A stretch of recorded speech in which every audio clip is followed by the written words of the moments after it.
Okay. Um, Today we're here with Hod Hudson. Hod is a World War II veteran, and I'm gonna just ask him some preliminary questions. But today is July 24th, 2010. We're interviewing Hod Hudson in Grand Forks, North Dakota. My name is Dan Wakefield. I'm a high school history teacher from Devils Lake, North Dakota. Let's start, Hod, by why don't you give me your formal name and your birth date? Okay. Well, my formal name is Ernest G. Hudson. I was born July 12, 1922. I grew up on a dairy farm in Wisconsin, and I'm ready for action. Okay.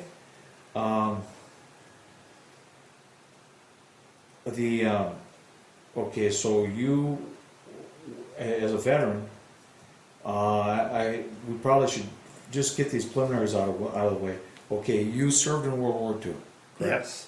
And what branch of the service? It was the Army Air Corps at that time, which would be later on known as the Air Force. Okay. And you attained a rank of? Captain. And then I had a majority in the reserve, but I was never active in the reserve. Okay. And you served where, Hod? Well, primarily in the European theater, in the south end of the European theater, North Africa, Italy, southern France, so forth. Okay. And you already said you were in the Army Air Corps. What specifically did you do?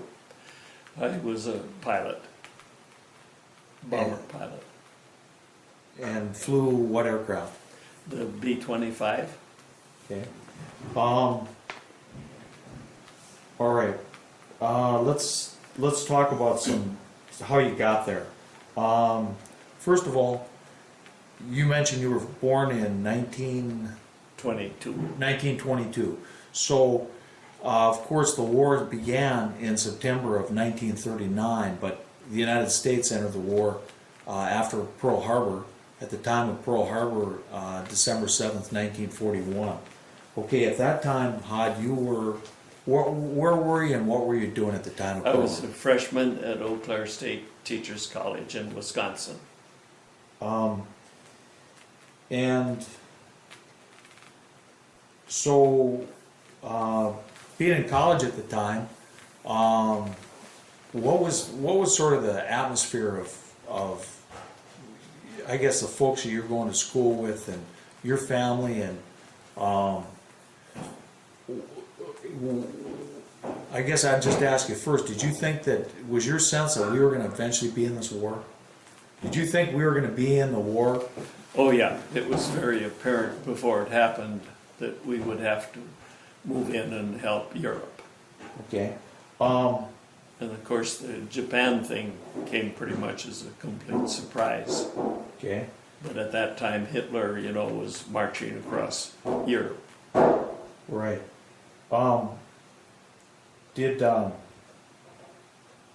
So then in December of 41, you decided, I guess you're going to finish out the school year, I take it. Right. Okay. And did you get drafted or did you enlist? No, I enlisted. You see, actually at that particular time, nobody registered for the draft under 21 years old. Okay. And you were what age at the time? I was 19. You were 19 at that time. Okay. So you enlisted, and why did you join? Why did you decide to join up? Well, as a freshman at Eau Claire, then when the war started, a number of the upperclassmen already enlisted, and so it left a group of us as a freshman with opportunities to participate in athletics that we probably wouldn't be in with the upperclassmen gone already. Right. From then on, of course, I knew as soon as I got out of school that I would be enlisting somewhere. Right. Now, as far as the Army Air Corps went, I went to Patterson Field, Ohio. Then my starting date was October 2nd, 1942, and I went to Patterson Field, Ohio for basic training. Then that lasted 6 weeks. Upon completion of basic training, then I would become, at an air base like that, become more familiar with airplanes. Okay. And I thought I wanted to be a pilot then. So at that particular time, you had to have some college background to get in, and I hadn't had enough of that, but I was able to pass a mental test that I passed. And so then, of course, right away, they were terribly short of pilots. And so then they gave me a physical right away. And where I passed the mental and the physical, then I was sent to Nashville, Tennessee for classification. Again, that was 2 and 3 days of testing, and to decide if I would qualify for bombardier, navigator, or pilot training. And fortunately for me, I was chosen for pilot training. So that then I was an aviation cadet. Now, okay, you said a couple things that were very interesting. When you enlisted, you were just, you're in the Army, Yeah. and at that point in time, were you thinking, I want to become a pilot, or was it more circumstances that ended up you going to be trying out to be a cadet? Well, I suppose it was wanting to make the most of my career in the service, and being a pilot looked like the best opportunity for that. Okay, but actually, when you entered the service, were you able to say, did you sort of sign up for cadet training at that time, or No. You weren't able to do that? You only after you went through basic were you able to Exactly. then you filled out papers or applied. You Yes. applied after basic, but you weren't in a position to apply before that. No. Okay, and you were at Patterson Field was where? Dayton, Ohio. Dayton, Ohio. So, and then it was your familiarity being on the airfield that Yeah. really even motivated you Yeah. and said, okay, I want to become a pilot. So then you went through the testing and found out that you were accepted. And so you're at the point, I guess, where you were talking about your first training then. Yes. And that occurred where? Well, then from there on, I was sent to Santa Ana, California, for 9 weeks in what was total ground school, navigation, meteorology, so forth and so on. There we didn't do any flying yet. We did a lot of military bearing things, and of course a lot of physical training. And so that was the 9 weeks course at Santa Ana. On completion of that course, then I was sent to Blythe, California, and that was my introduction to the PT-22 Ryan, which was the airplane that we flew in training there. And that's where I soloed then in June of 1943. Okay, that aircraft was that a bi-wing or a mono-wing? Yeah, that was just single wing. It was a single wing. Yeah. And just for us that are not familiar, that had about what kind of horsepower? About. I can't say anymore. Oh, okay. Well, to put it in layman's terms, was it comparable to a Super Cub or was it a bigger airplane? Somewhat bigger. Okay, was it a tail dragger? Or Yeah. It was. And what front and back or side by side in the cockpit? front back. Front back. Yeah, the communications is what they called a gosport. It was a tube you spoke into for your flight instructor behind you. Okay. So what was the day like when you were just learning how to fly an airplane, and what was that typical day of like in that training phase? Well, of course, we always got up early in the morning, and as far as the flying end of it goes, when our instructors were all civilians. This is what they called a government contract school, and you can imagine at Blythe out in the desert in June and July, 100 degrees, 105 degrees, and so the living conditions, we had barracks that we lived in. We, being a civilian school, owned by civilians, certainly the food wasn't the greatest, probably the poorest food I ever had in the service. We had a lot of milk that was tainted a little bit sour, naturally in those days refrigeration was limited. And I think we ate a lot of horse meat at the same school. The training, my instructor at that time was given 5 students, and these are all civilian instructors, and they were giving 5 students apiece.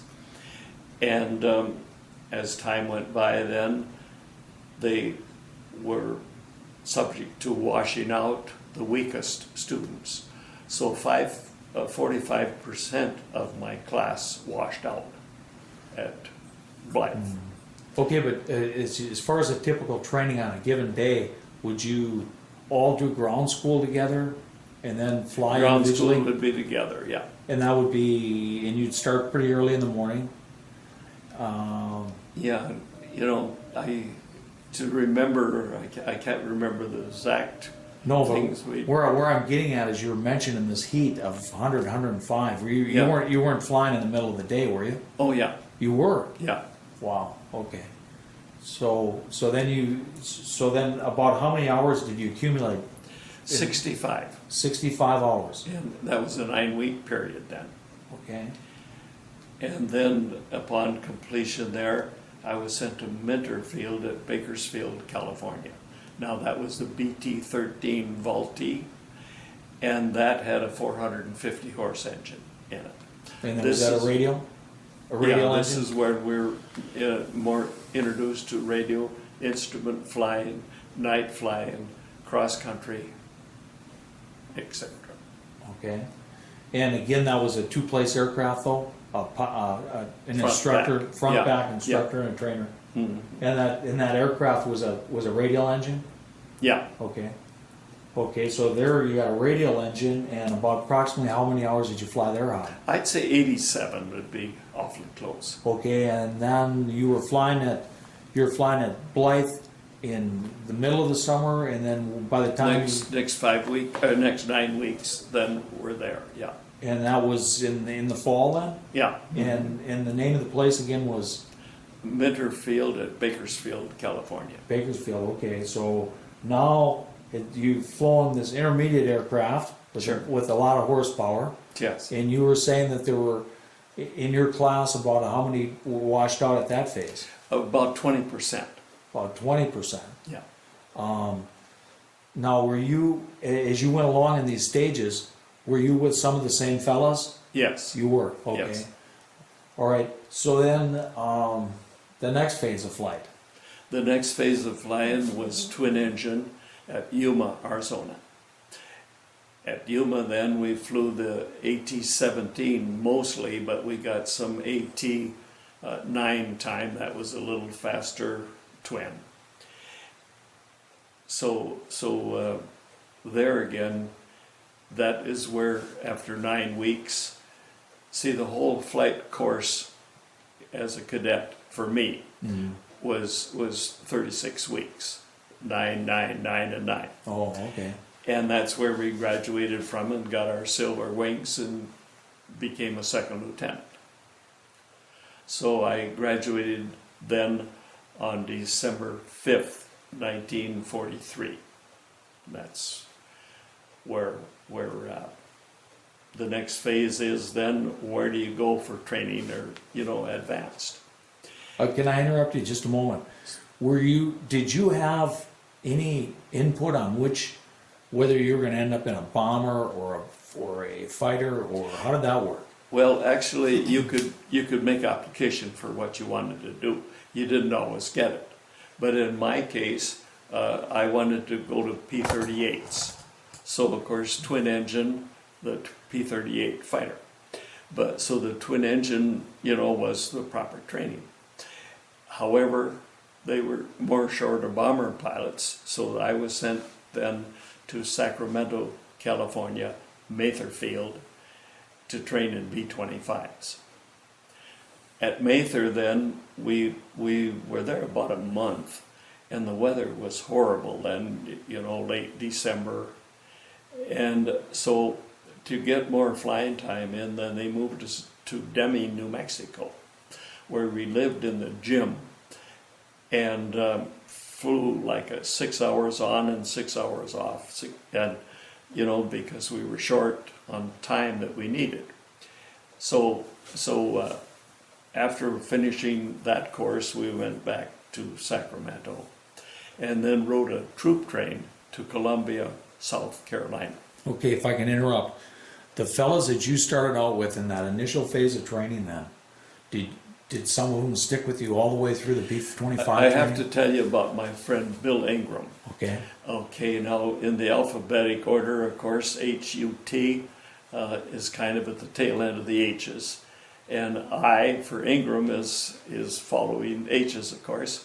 So Bill Ingram and I took the cadet test at Patterson Field, Ohio at the same time. We were moved to Nashville together. We went all the way through cadets, all the way together. So we were still together now, and even on the troop train.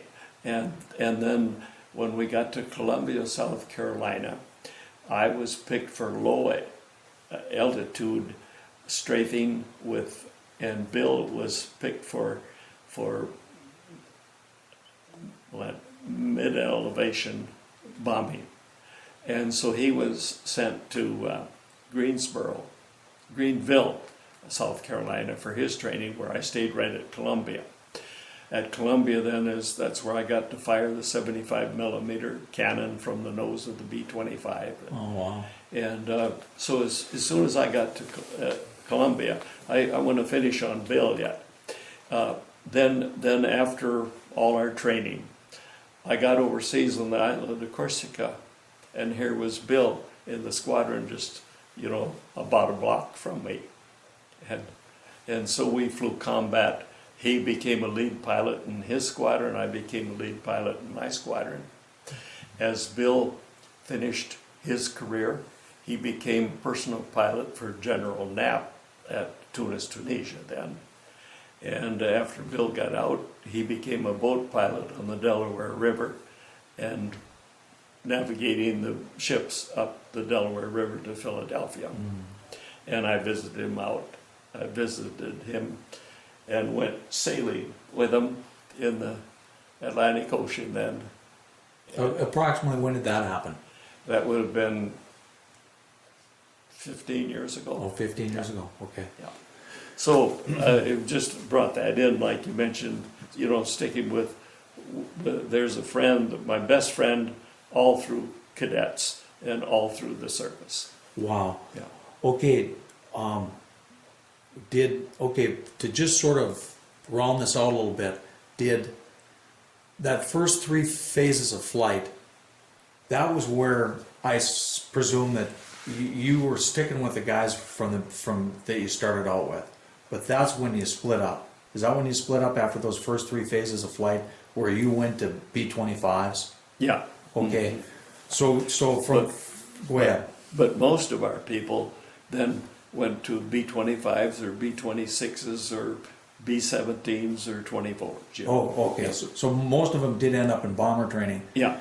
Okay, so from the guys that started out to the guys that got their wings, actually became pilots, what percentage do you think made it through? It's very difficult to say, you know, because like at Blythe, 45% of the class washing out, and then going to basic and losing, say, 20%. That wouldn't be 20% of those survivors as per se, because that would be new people from other places coming into Bakersfield too. Would it be fair to say though that more than half washed out of the people that started out trying to become pilots? Let's just use the word that about half. About half or a substantial number did. Yeah, and you see those people then that became bombardiers, navigators, gunners. So my bombardier in combat had made it all the way through to basic. Wow. So he had in the neighborhood probably of 70 hours of flying time. Right. My bombardier for combat. So you had a lot of that, and that was great because you had people who had some background, you know. Right. And many of the gunners that we had were washed out cadets. Very disappointing thing for a young man. Yeah, too. man. I blame it on a lot of lazy flight instructors. Instead of having 5 students, they'd wash out the 2 weakest and have 3. As far as when I'm speaking of that was in primary training at Blythe. So that was I think we had a previous conversation. You said that in a way that lightened their workload a little bit. Is that fair to say that? Exactly, yeah. Okay, you mentioned this really good friend of yours that you actually served with and flew out of Corsica with. Is there anybody else that you'd like to mention now and talk about in your training phase or that was formative or that you kept in touch with, or anybody that stands out, anybody in basic training or any of that flight training, anybody you wanna mention? Or I would say not. I would, certainly a lot of great people. But, Joe DiMaggio, of course, was one of the physical training instructors when I was at Santa Ana. Boswell was our PT instructor at Blythe. He was an All-American football player from Purdue. But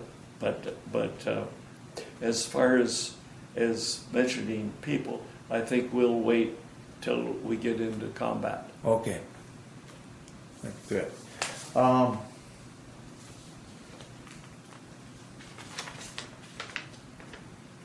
Now,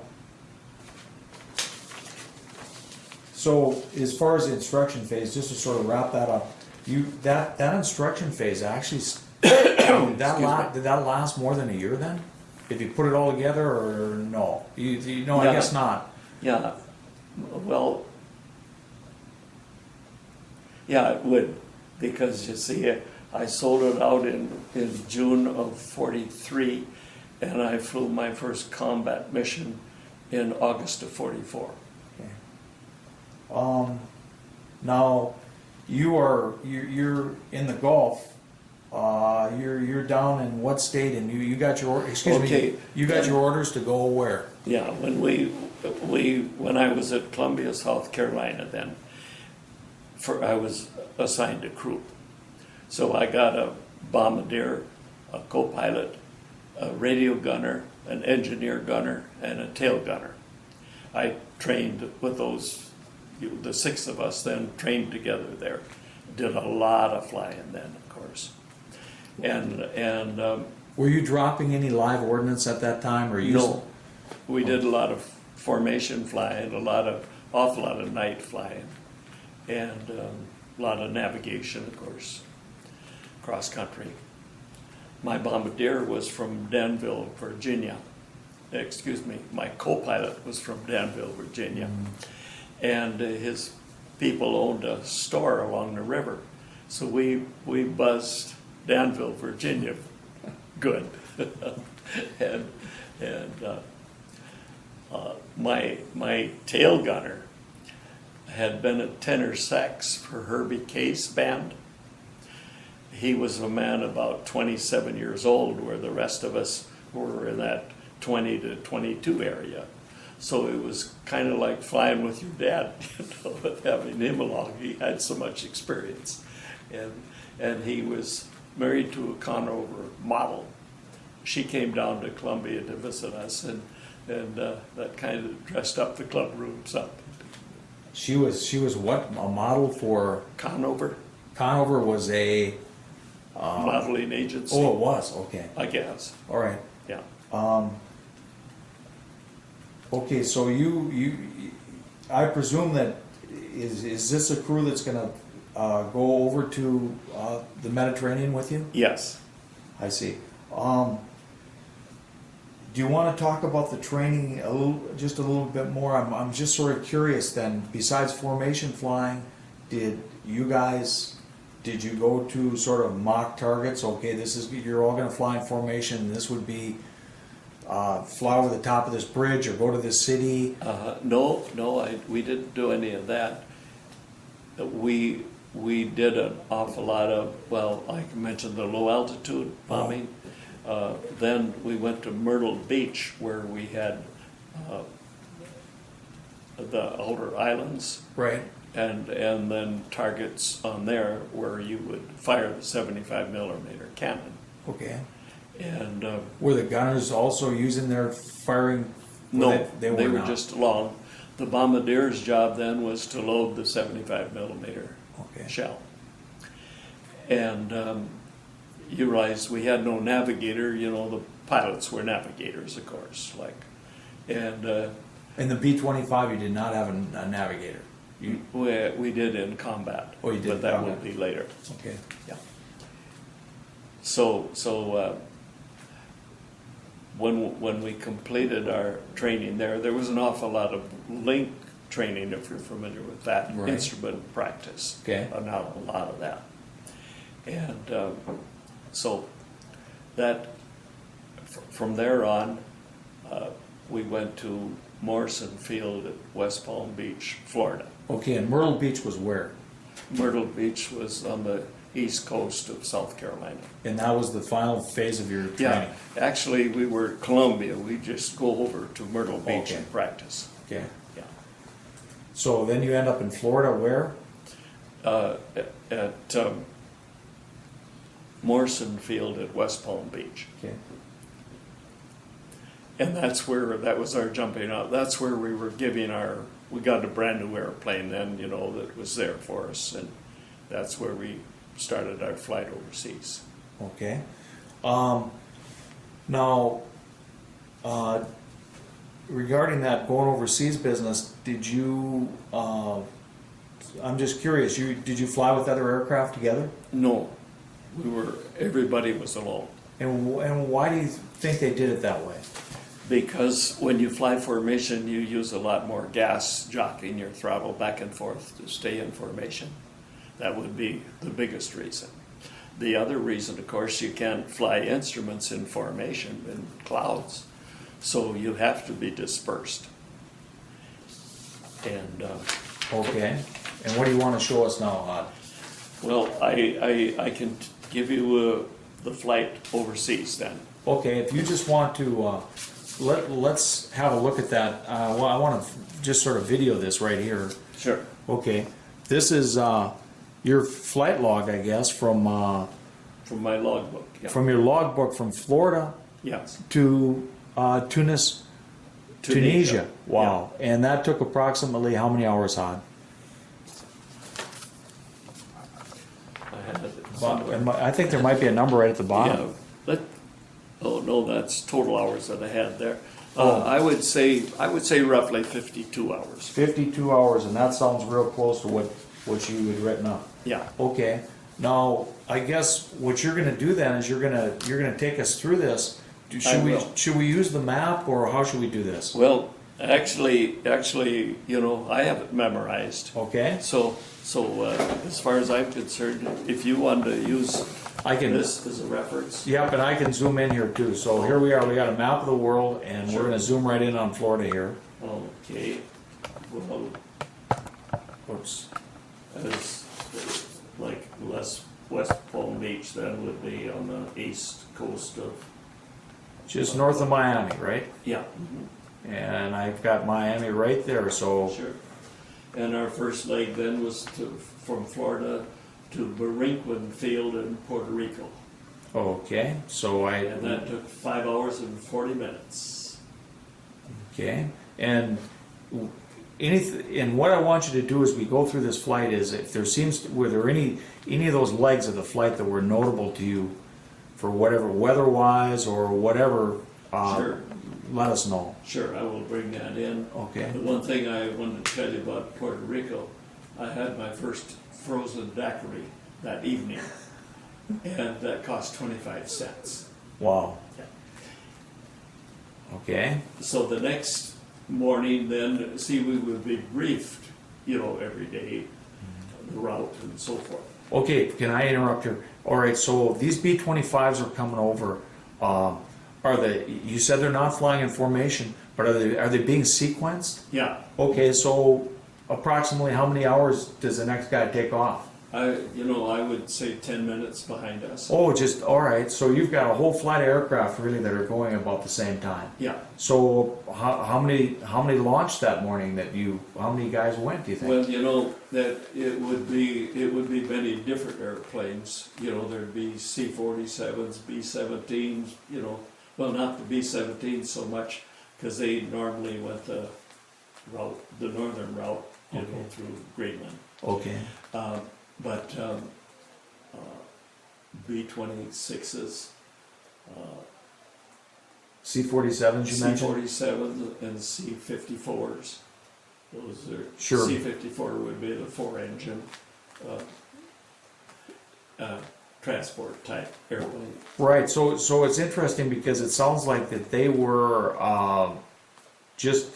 they're moving airplanes over to the theater of war, and you guys were, and it was not so they would not launch a whole flight of B-25s together. It would just No. be okay. Well, then how did you, especially if you ran into tough weather, did they have everybody sort of fly at approximate flying speed? Well, this way, the faster airplanes would take off first. Oh, okay. So yeah. And now we didn't run into a lot of weather because we take off very, very early in the morning. And of course, you have a lot of buildup in weather over the equator through the day. Right. But with us, we'd probably complete this by 11 o'clock or 10 o'clock or something like that in the morning. Yeah. Sure. So basically, you left early, and really, then you said in 5 hours you're in Yeah. Puerto Rico. Yeah. Okay. Go ahead then. Okay. Now from Puerto Rico, then the next morning, we were to fly to Georgetown, British Guiana.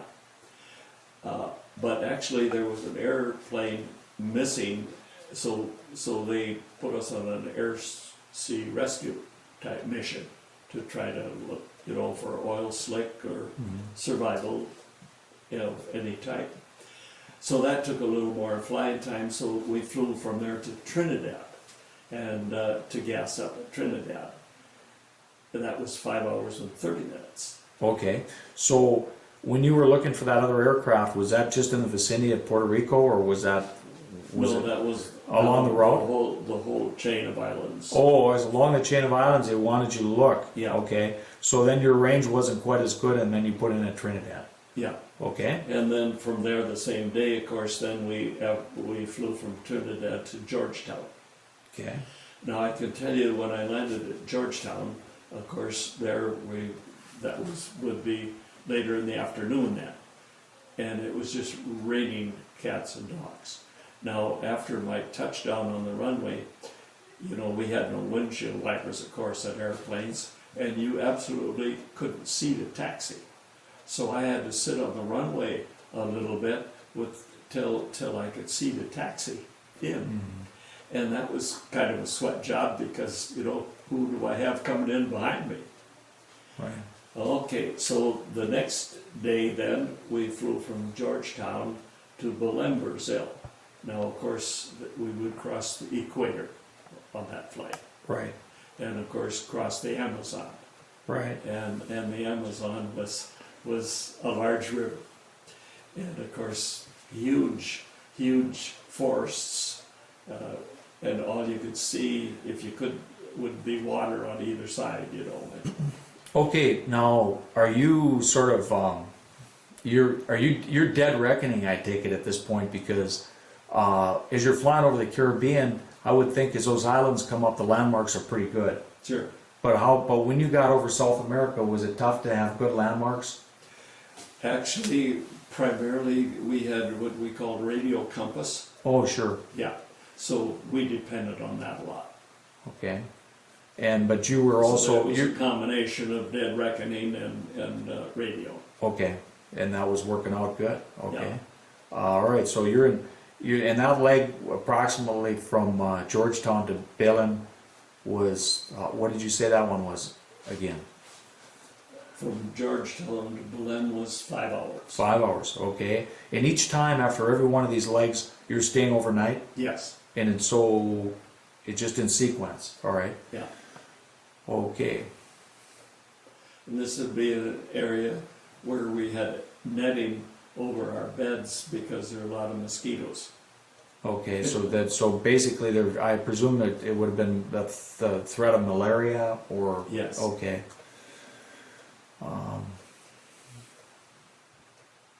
All right, From there, then my next flight was from Belém to Natal, Brazil. That was 5 hours and 35 minutes.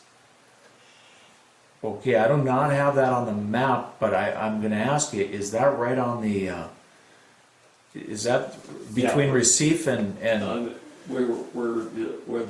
Where South America protrudes to the east, right, where it's, right on the outstep, right on the most eastern point. okay, so it's that cape, they call it the Cape of São Roque, or, I'm gonna point to it here, as long as I got it.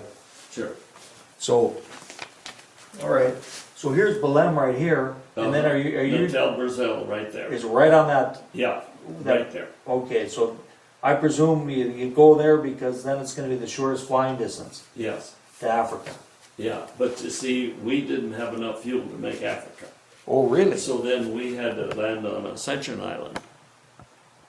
So if you want to go down to your map. Yep, I'm gonna go right down to that map, Yeah, okay, so we have to go to Ascension Island then, and I'm gonna find Ascension Island. yeah. Ascension Island would be approximately straight east of Natal. Okay. And that was roughly 1,700 nautical miles. Okay.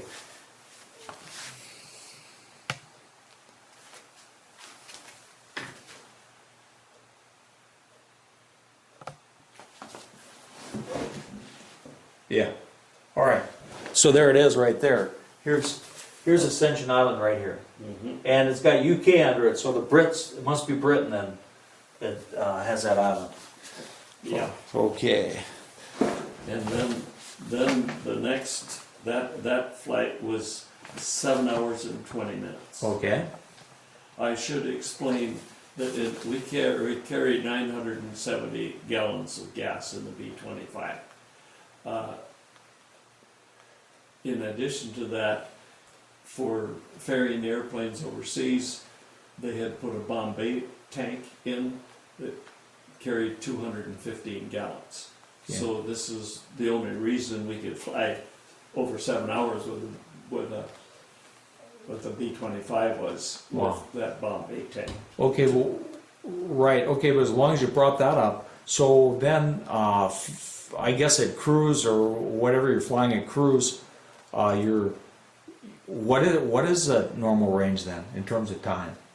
Well, okay, you were able to fly 7 hours because you had that extra tank there in the Bombay, but then what was the normal range of a B-25? Well, I would think you were pushing it at 5.5 hours. Wow, okay, Depend on your load so much. combat, of course, with a 4,000 pounds of bombs. It took a little bit more gas before you unloaded. Sure. So normally, when you flew this, what was your cruise speed most of the time? As you're faring, what would you cruise at? You know, at altitude, I would say at about 195 miles an hour. And you'd fly to what altitudes usually? You know, depending on the wind, of course. Wind and weather. Yeah, but say 11.5 would be a good round figure. Okay. 11,500. Sure. Okay. Well, you're partway over the Atlantic. Yeah, like my Benny Molesky, then the tail gunner that I spoke of, that was the tenor sax man Yeah. out over the water. Somebody mentioned how big the ocean looked, and he said, "Yeah, and deep too." But this was a great crew to travel with. And the only thing is about my co-pilot, you know, he said, normally, you know, you fly the first couple hours and then you take a nap and give me the airplane. He said, I get tired about the same time you do. Oh no. Yeah. I suppose. This is a question I got to get in, or I'll forget it. Your tail gunner, the sax player. Did he ever have a horn along where he could play? No. He didn't. That must have been a disappointment to him, probably. Yeah, I don't ever recall any comment. Him playing or anything. Okay. All right. So we're at Ascension, and that leg took over 7 hours. Yeah. Or yeah. 7 hours and 20 minutes. Okay. Okay, then the next flight, the next day would be to Roberts Field in Liberia. Okay. And of course, from there, that would be mostly north, but a little east of north to Liberia. And the flying time on that was 5 hours and 30 minutes. Okay.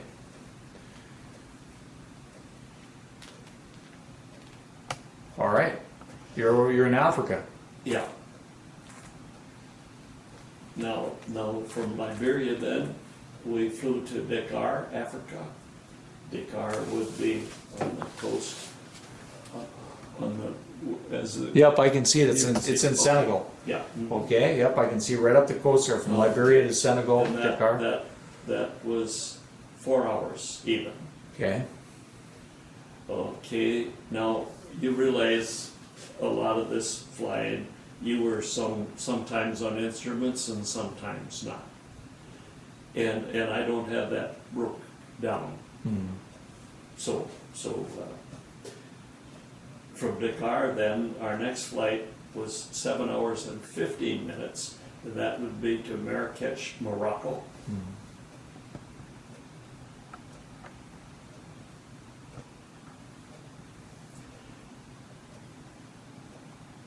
Okay.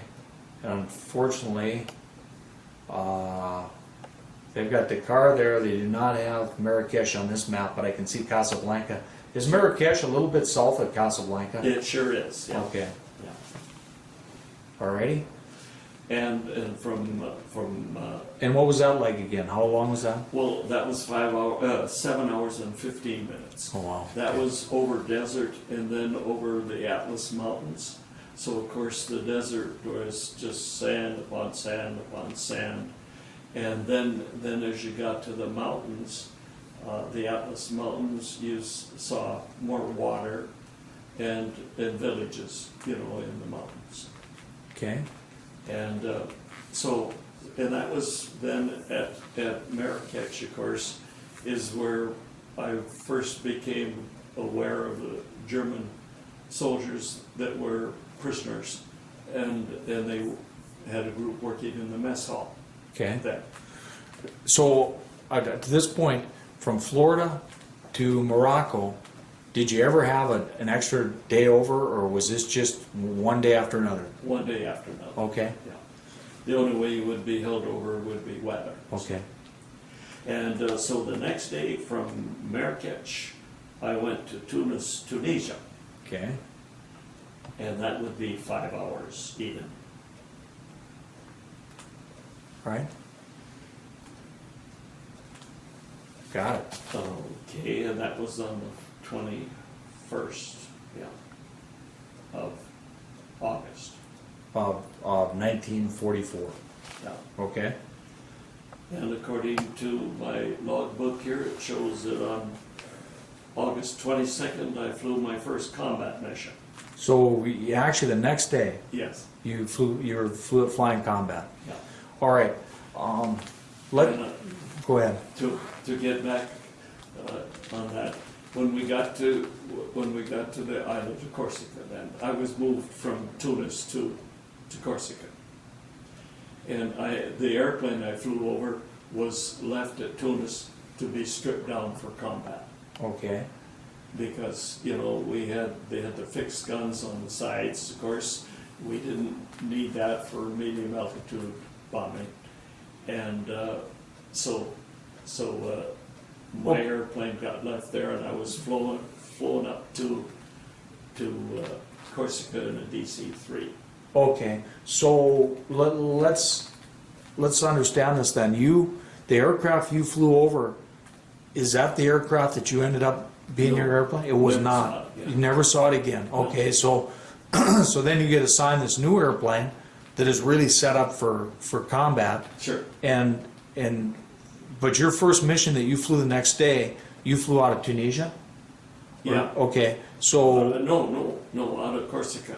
oh wow! So you did not sit around at all in Tunisia. No. You were on a C-47. They ferried you up there that same day. Yeah. The day you landed, they ferried you to Corsica, Yeah. and the next day you had a combat mission. Yeah. Wow. Okay.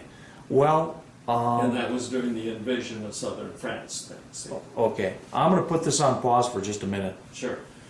Okay.